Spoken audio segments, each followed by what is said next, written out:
prvi vrsti sem vesela za Oli.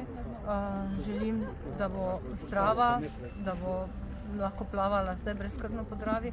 Po drugi strani me je malo strah, da ne bo spet hodila na Nabrežje, ker je bila le vajena tega.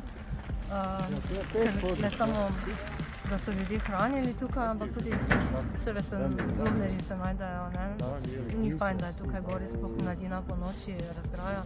Tako da upam, da bo ostala v vodi in da je to.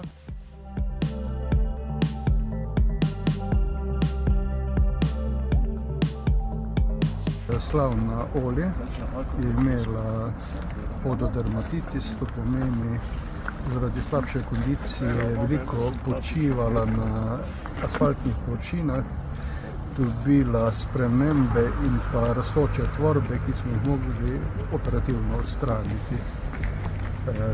Uspešno je okrevala, pri drugi samici pa je šlo predvsem za medsebojne spore in poškodovanje strani drugih labodov, tako da smo obe dobro rehabilitirali ter sedaj vrnili na mesto prebivanja.